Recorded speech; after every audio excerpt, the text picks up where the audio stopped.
Yeah. Uh. Yeah.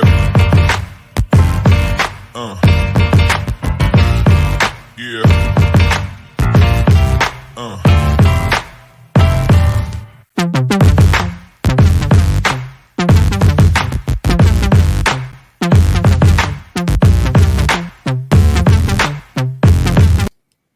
What's going on, everyone? It's another episode of River City 93. We're recording the show, of course. There's Matt. There's Gabe.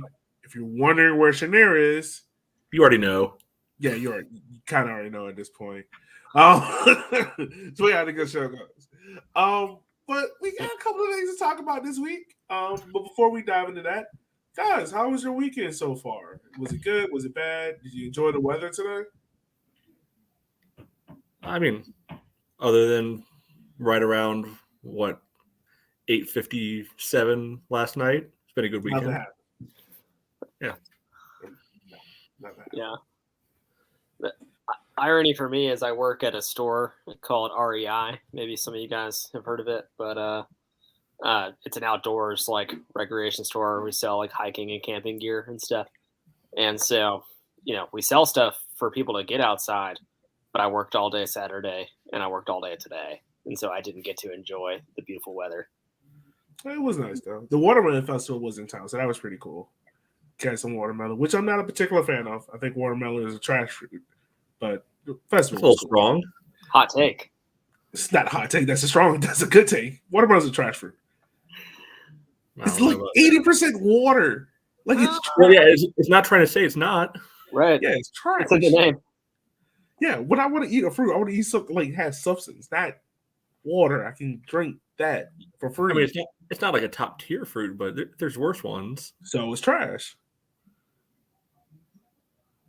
I think using your logic. I think there's a little more nuance, to that, because that's like saying if you're not Real Madrid Champions League champion, you're trash. I mean, there's levels there. That's true. You got your Real Madrid fruits. You got your Man City's, your Liverpool's. Then you got some nice mid-level ones. You got your Man United. Your Leeds. Yeah. No, I went straight to the bottom. Yeah. Oh. Yeah, in between. That's right. Yeah. Well, guys, I think we might as well just go ahead and talk about it. Another top of the table clash. Greenville versus our rivals, South Carolina, played against Richmond. 1-0 Greenville. What was it? 89th, 90th minute Greenville winner. Header happened there. Is some things to talk about. Overall, I want to see how you guys feel about this. It was a highly competitive game. This felt like a game that can potentially be a final or like a semifinal, depending on how seeding goes and matchups. And it's okay to be frustrated about the goal, but overall, I'm not frustrated at the performance, if that makes sense. Does that make sense? Yeah, I mean, I'm pretty much along the same lines, with that of, okay, I mean, it happens and we can't really be that, I mean, you can be upset about it, but you consider, what was it, only 2 weeks ago where we still won out in stoppage time with 2 goals in stoppage time. So it more than balances out in our favor. Like if you consider, the points we gained out of a 90th minute stoppage time, goals versus, we lost right here. We still come out ahead in the long run with that. So would have been great to be able to hold on for the draw. Happens. Yeah. I was bummed because, I mean, I'm with you. I liked the performance overall. However, missing the opportunity early in the second half was just bad. You kind of had to me, I had the feeling I don't know that we're getting another opportunity quite that good, later on in the half. So, I also had the feeling that it couldn't end 0-0. I was like, someone's about to score here all game long. And so it was a hard one to swallow. Yeah. And the thing is, in this matchup, we have not had a draw. We have still yet to have a draw in the 4 years of us playing each other, which is hilarious. We came close to that, but of course, Greenville decided to kind of stop that. First of all, let's kind of look at what this lineup was. Any big surprises out of the lineup coming up from Darren? I don't know if you'd necessarily call it a surprise, but I think the big notable item was Bolaños, coming back into the starting lineup. Finally after what was that, probably 4 or 5 games out of the lineup. I mean, he came on as a sub last week against Tucson, but being able to make his full 90-minute return. Otherwise, it had been the same group that had been on a good run together. I think we've seen now consistently that Darren's not afraid to run back the guys who performed. So and a lot of that, we've seen, whether it's with midfield combinations, whether it's with backline combinations, like Simon's been in there, ever since Payne's red card, and Payne probably is a little bit more of a complete player. The team been performing well with Simon there. Simon been performing right back pretty well, so he kept that spot. In the meantime, same thing with Ani, coming back from injury. He'd been playing well all year, but Dakota and Jalen have been playing well together in the middle, so he's had to wait his turn. Yeah, had to wait his turn, definitely. I'm going to ask you this question because what was it? Darren talked about it midweek, and he talked about Bolaños coming back. Bolaños, Ethan, Vandercourt, Decker. We finally got to really see this partnership in its full fruition. How do we think that partnership kind of lined up with having them both on the wings? Is it something we want to see going forward, or do you think it's just a little bit too muddled right now? I don't mind it. I mean, with anything, it's their first. I think it's their first time on the field together, right? I feel like Bolaños might have come in for EVD last game. Yes, this is our first time on the field together. Yeah. So there might be a little bit of learning curve with that. I mean, how many times we talked about this over the last month? Different players, right? Bolaños is stretch the field guy. Decker's a lot more of tuck inside type of winger, and then be able to use a little bit more of a dribble power game going through. So just finding that balance with them, just like we talked about with Bolaños and Gordon in there together. Finding out how they're going to balance together, or when it's been Bentley and Bima at times. A lot of different combinations we've seen. Yeah. Gang, let me ask you this question, because you don't come to the show last, so I get to ask you questions and whatnot. Yeah. Matchup wise, why does Greenville give us the issues that they presented us this year versus the years past? Because it seemed like we're talking about a team that the last times that we played, the last 2 times this year, the week before that, they've gotten blown out or given up 5 goals. They come play us, and they're like, it's like prime defense all over the field. So what is these matchup issues that we're seeing versus Greenville? Yeah, I mean, I feel like I'm not. I feel like against us, they don't make a lot of mistakes. Like yesterday, they maintained possession, and also I would say that like they kind of won the battle in the midfield. Especially kind of towards the end of the game, they were the ones pushing. Now, granted, it looked like we were content to sit back and counter, but I think they kind of just owned the midfield last night, and they were very quick to 50-50 balls. They were really fast to like potentially, make tackles on like intercept passes. Like they were really quick in the midfield in particular. And our guys, like we couldn't get in behind them yesterday. Like, and I think that's where we're missing a player like Gordon. Bolaños, I think, stepped up really well. He was maybe our biggest threat to kind of get in behind and make a run in behind, but we struggled to, beat their defense with speed. Yeah. Matt, any suggestions? I know we talked a little bit before we started recording, but any thoughts about that? Yeah, I think part of it's matchups, right? Because Greenville, they're a good team, right? They've been near the top of League One for each of the past 4 years, so it's not an accident at this point. It's because they actually know what they're doing, and they have good structures in place. And what we've seen consistently from Darren's teams is that a lot of the danger comes from being able to spray the ball wide and allow guys to run. Kind of like what Gabe was talking about with Bolaños being able to provide that threat there. And I think Greenville did a good job of not allowing that space. I can think of, 2 times where Bolaños was actually able to get on the ball and really run with it all game.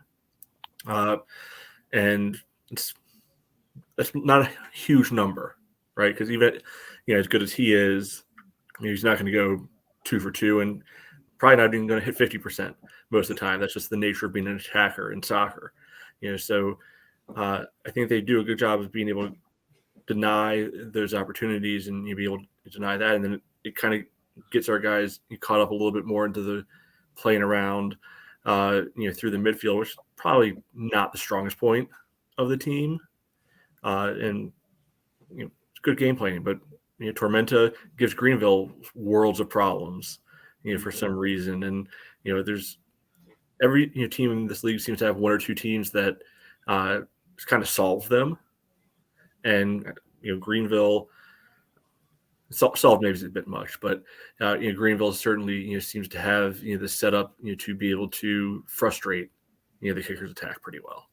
Yeah. Gabe, you brought up an excellent point about the midfield battle, and that's something I feel like when we play on the road, we know how we are at home. We know how quick this team can be. They can be very dangerous. And this midfield at home can override and overtake games, and pretty much about Zaka's in the midfield, kind of closing down. Neil's able to connect passes. Ethan Brown is doing his thing. On the road, it seems like it's totally different. And it seems like there is more having the team more tactically set up to sit back and kind of counterattack.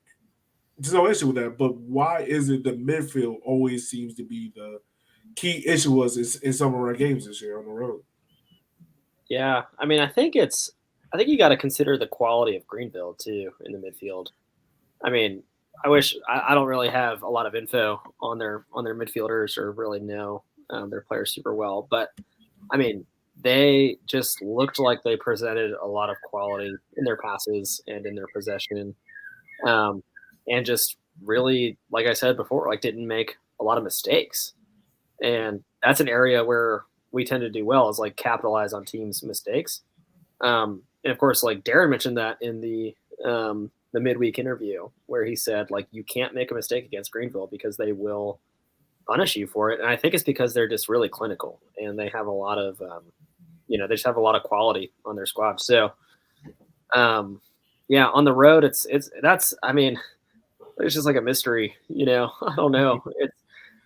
You could see yesterday, like how the turf was definitely playing into the game versus like a real quality field, like a real quality pitch like we have. I do think that I know this, like I talked to Dakota at the last meet the team event at Home Team. He said playing on turf sucks, like we hate it, and so but the other side of that is both teams are playing on turf, so like we got like it's not an advantage for one or the other, like you're dealing with the same circumstances. Yeah, true. Yeah, very much true that. Let's take a moment. Let's talk about this goal that happened. It's a cross that comes in from the right side. We figure it out. It was Simon Fitch that was guarding Nico Brown. Yeah. Guarding Brown. And Brown, from what I can tell on the goal, and maybe you guys can help me out a little bit more, it just seems like Brown is just kind of able to evade Fitch, and Fitch kind of gets lost or kind of like ball tracking, and Brown just rises up. It's not really much into it outside of that. Yeah, I don't even think it's that much. The ball starts out, out wide, on their right side, and Venton Evans is able to get a couple touches on the ball. I mean, for me, if there's anything to be able to address with the goal, it's the amount of time he had to be able to pick his head up and really be able to put quality cross in. I would have liked it if he had a little bit more pressure on him at that point, in time.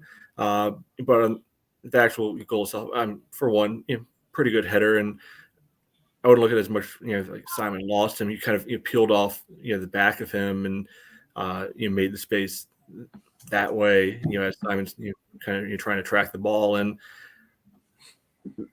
dude, is able like just got enough of his head on it. Like that ball's a couple inches higher. I don't think he gets good contact on it. If it's a little bit lower, I don't know if he's able to get the same trajectory on it. So I think kind of just came together quite right, and was able to loop the ball back across the face of goal inside the far post. Unfortunately, yeah. Gabe, any thoughts on the goal, man? Once again, it's not a lot to take from it, but any thoughts? It was a high quality goal, like it was a well played ball into the box, and like Nico Brown put it in a spot that Akira, if he were 6'3", maybe would have been able to get to, but Akira and I suffer from the same issue of being, height, having an issue of height, and so it was just, it was a really high quality goal, and so like to me, like again, it's kind of like we were talking about before the show. Like I wasn't really that mad at the loss because like that's a solid goal for them, Like if it were the way we lost the home opener last year, where it was the own goal, I think that it was Yvonne who scored for. No. It was Luke. That's a bummer. It was Luke. Oh man.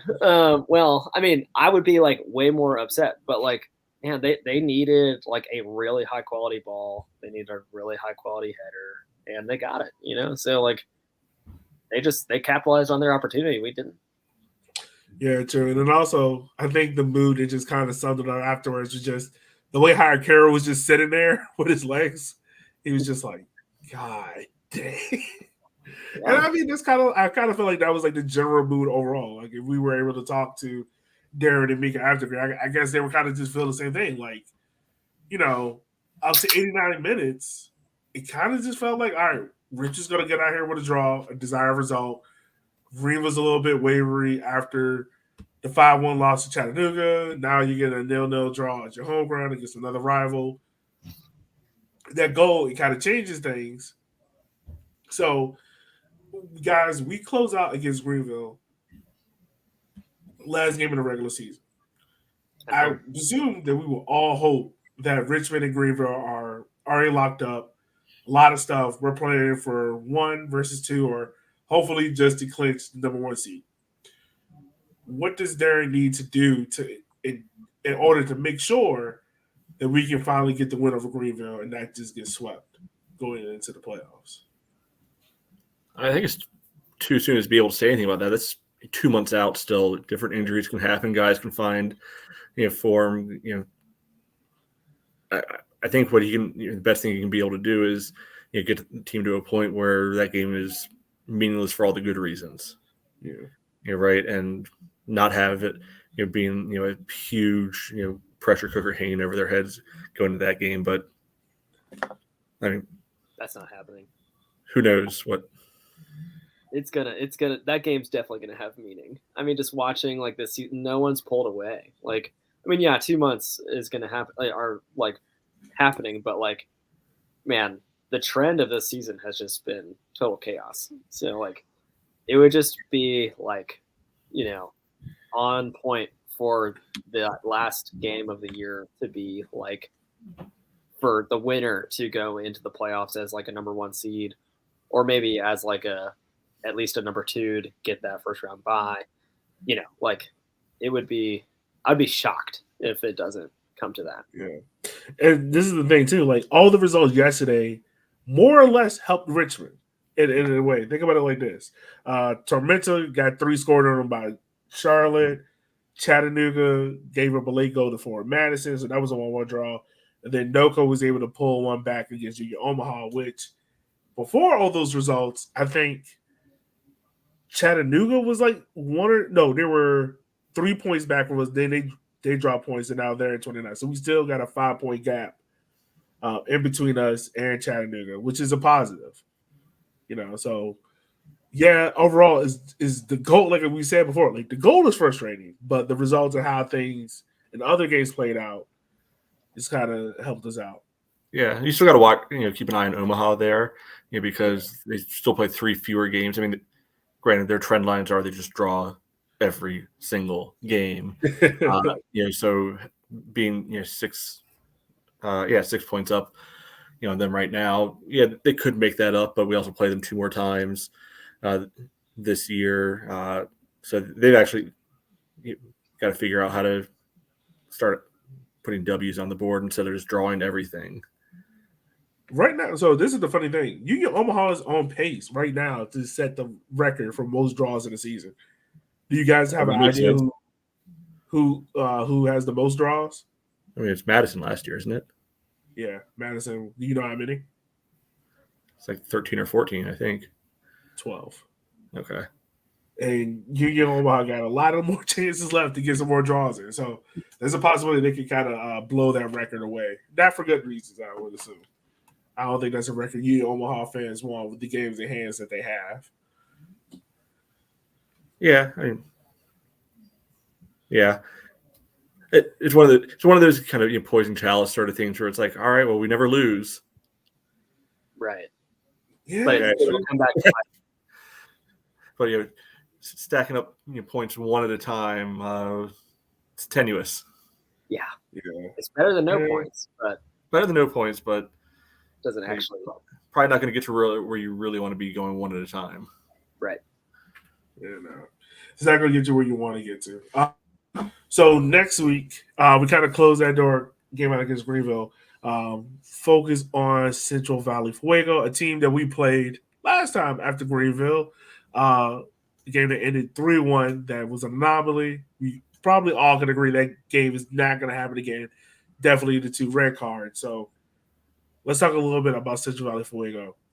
This is a team that we know that can shoot themselves in the foot, that can kind of self-destruct if things does not go right. Talking about Fuego here. How does Darren approach this matchup against them differently than round 1 against them? Tell guys not to get red carded.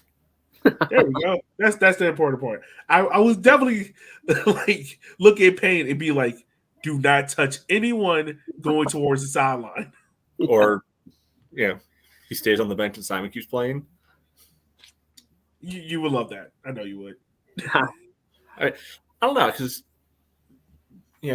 especially with EVD potentially being out there on the right, I'd be really interested to see how he would play with Payne on the right side, because we know Payne likes to get up and down quite a bit. We know Darren and Mika like to have him get up and down quite a bit, and I think it's fair to say he's probably a little bit more of a gifted attacking fullback than Simon is. Simon is fine for staying at home, and he does decently getting up the field, but it's not as natural for him, I don't think, as for Steven. So the combination of that with EVD's tendency to play inside a little bit more on the wing, I think could be an interesting look. I don't know if this game's the right game for that or not. I don't know that's not the right game, because again, I'll make any bet that anybody wants to make that if Payne starts, he's not getting sent off within the first 20 minutes again. If he does, I'm calling some bookies. Yeah. I mean, anybody wants lay anything on that, name your terms, I'm in.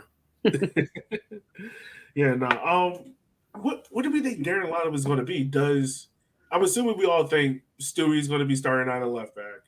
Center back party, does he go Dakota Jalen, or are we going to see Ani in there? Any thoughts on that center back pair? I think you got to stick with Dakota and Jalen. I mean, they've been really solid, and I mean, the beauty of it is that Ani could step in for probably Dakota and be fine. But I mean, Dakota's done well. Not to mention he's scored a couple goals recently. Yeah, that's also true. He recently just scored against Fuego. Yeah. Yeah, I will say I did find it a little peculiar that Omni never came on in the Greenville game because I don't think I think he was still on the bench. I think I remember him being dropped entirely. So I was a little surprised. Yeah, I was a little surprised that he didn't come in. Payne didn't come in. To try to lock that game down in the last 10 minutes or so when it seemed like the kickers kind of went into that okay, we're just going to try to put the shell on the goal and lock it in, because we've seen them do that before in Northern Colorado, other games where they just piled up the defenders and dare them to break through. So I don't know if reading anything too much into it. I don't know if maybe I'm just misremembering what the bench looked like. No, now that you mention it, I don't think Darren he only made one sub. I think so, yeah. So that's kind of in the moment. It didn't necessarily bother me either, because it's not like the guys were playing poorly or any of that. No. But I don't think it's a bad thing. I think you trust the guys in that moment.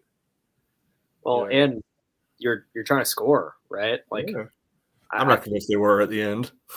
That's fair. Yeah, Well, but, I mean, even if they were, I think because you already bought on Bentley, you really didn't have any other attacking options. I mean, now you have Olsen, but we haven't seen him really since the Cup run. Luke, we know Luke is kind of a jack of all trades, but as much as I love Luke, he's not adding anything offensively.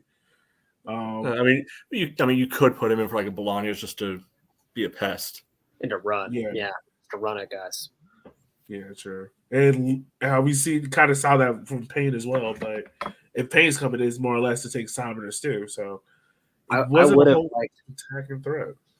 I would have liked to see Payne come in for Simon and create some kind of threat on the wing, for him to go forward and help create. And going back to what y'all were saying earlier about him and EVD, I would love to see that. I think those two could be lethal on that right side. Yeah. Because, I mean, EVD does a good job of tracking back. If Payne is caught up, it's not like he's going to get caught up position. Right. So that's not what no. Yeah, I would have liked to have seen Payne come in. Is it possible – because didn't Payne go down with an injury at some point recently? Like he had some kind of calf issue? Not that I saw. I think the last time he started was the Central Valley game, and that's when we get the red card. And after that, he hasn't really started. He hasn't started since, I don't think. He made a couple of spot appearances. Yeah, he's come on a sub a couple times since then. Okay. Yeah, no, I must be just remembering. But, yeah, would like to see him start on Saturday. Yeah. The only other thing, for Saturday coming up, and I have not gone back and looked through, the game logs to see – if this has come up or not, but I'm almost positive the announcer, mentioned that when Emmy got booked, it was his 8th yellow, which could mean suspension if he didn't have a run of 5 games without getting booked at some point. Ooh. Which part of me is almost hoping that he is just out for the Fuego game, because I'd much rather have him available, get the suspension out of the way, have him available for Omaha and other games. Do you think there's a possibility Darren just sits him anyway? Of just like, well, no, he's not going to sit. If he's eligible, he's going to play him, right? Yeah, for sure. Yeah, because Emmy's not going the rest of the season without getting booked. Let's be real about this. So he's going to be sat down at some point. So you don't, voluntarily, sit your best player, in hope of maybe he, won't be sitting later on. I feel like that's one of those galaxy brain things that you see NFL coaches do sometimes. Going into the playoffs, they rest every back when the Colts would always rest Manning and Edgerrin James and Reggie Wayne and all them, and then they would not play for 3 weeks, and then they just get it handed to them first round. Yeah, that's true. That's true. Yeah, I guess Fuego. I mean, I would love to see Payne kind of get a start there and kind of redeem himself.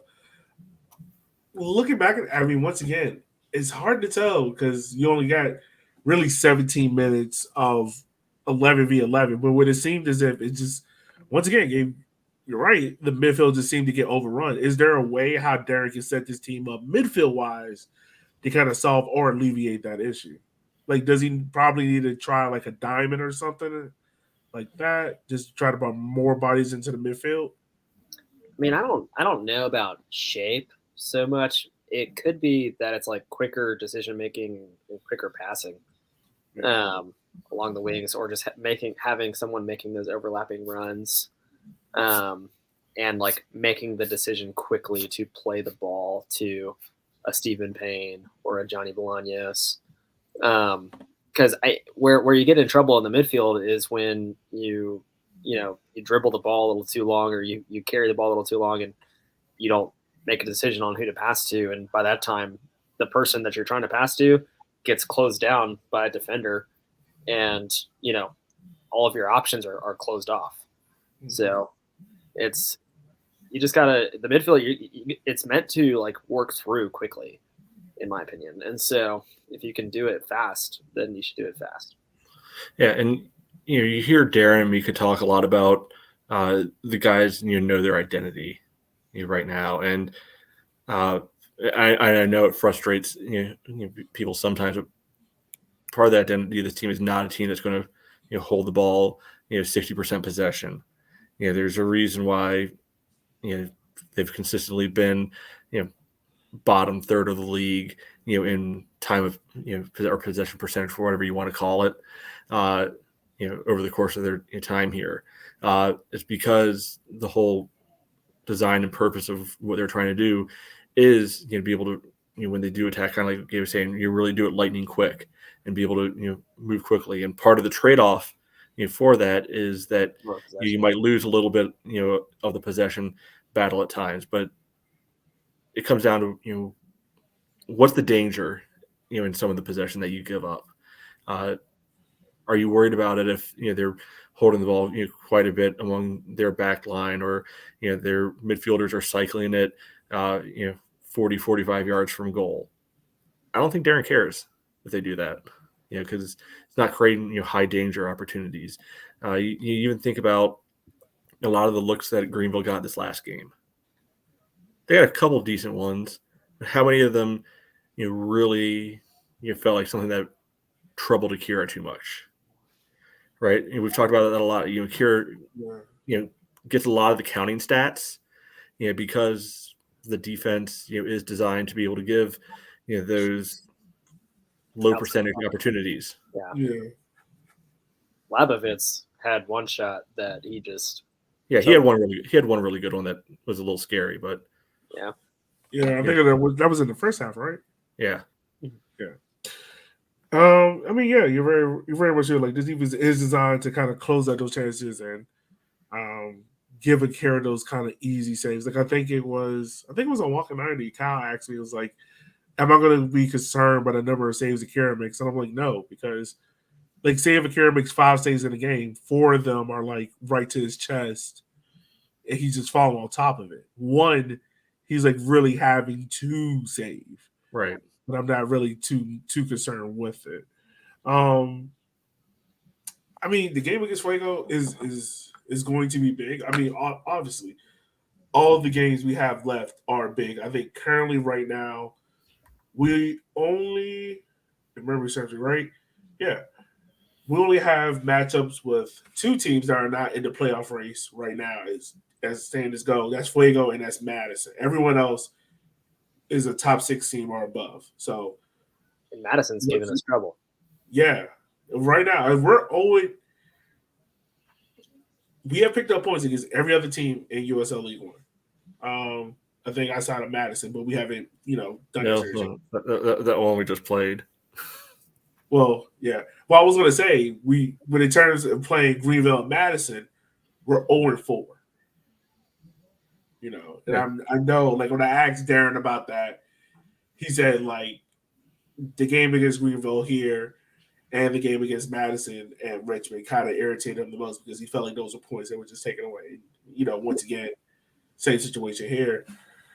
So definitely, I mean, we're in what? I think 9 games left. If my math is mathing, right? I'm not gonna ask you guys for how many wins, but just and what game do you think Richmond kind of clinch a playoff berth? Like what game do you think? I mean, I think that obviously there's so many factors that depend on what everybody else is doing. Because if it's a situation where a few teams just start to catch fire and there's big separation, could happen sooner. If I had to guess, I'd say that playoff berth is probably clinched either the Fuego home game or at Tormenta at the beginning of October. That's mathematical clinching.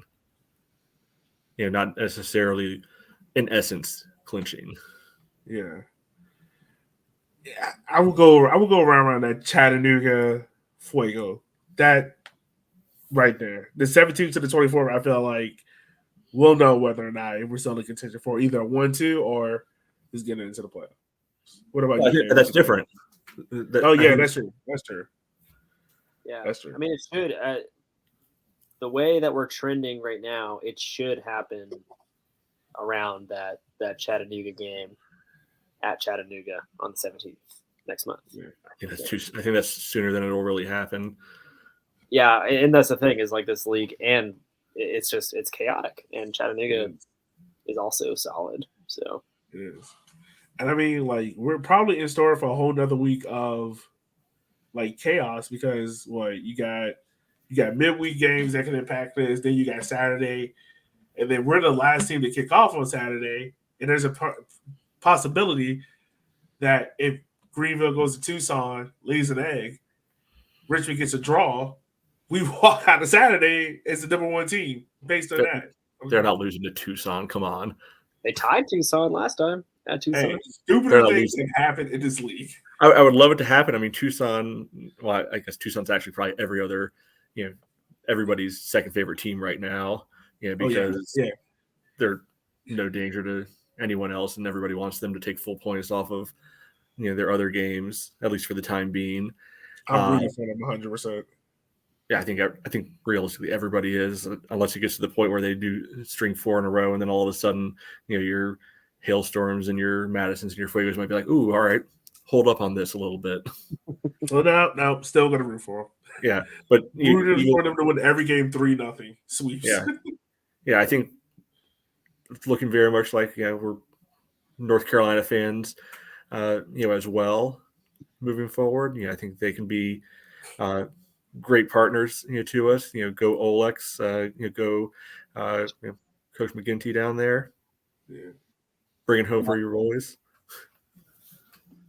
Very much seem like it. Yeah, that's kind of pretty much it. Also, well, I don't know. It's really not a talking point, but Ian Cameron, one coach of the month. I thought Darren might have had a run for him, but then I went back and looked at the month of July, and I was like, "Oh no, you're not going to get that." No, July had a couple bad losses in there. Yeah, I think definitely losing 2 games back to back with a 6-2 and like 2 red cards is not going to help. It's not going to help his case, but it's all I know. I don't think has Darren been in the running for any coach of the months in all this year. I don't really pay that much attention to it because I don't care about it. So I don't know, but I would have to think that he would have been up there for June when we were running through everything. Maybe. Yeah, but I think Hawks got that one. If I'm not mistaken. Maybe. I mean, it sounds like Hawks got it. Whatever. Any last? This is kind of like a short episode, but once again, like the Greenville game. As a neutral, if you watched it, you'd enjoyed it, but it wasn't really that much outside of the. I just couldn't believe looking at the stats, of the game after the fact, where let me pull them up again, that they're claiming that the Kickers had 2 big chances versus Greenville's 1. What? Like I can find 1 big chance for the Kickers, when right at the start of the second half when Bolaños probably should have scored that one right there. I don't know where this other second big chance is supposed to be coming from. I would say the free kick that Neil took at the end. I mean, yeah, I think that's when they're kind of got ahead to it, and he hit it straight to their keeper. Okay, but if that's a big chance, then Greenville probably had 7 of those that went straight to Akira. That's true. Yeah. I don't know.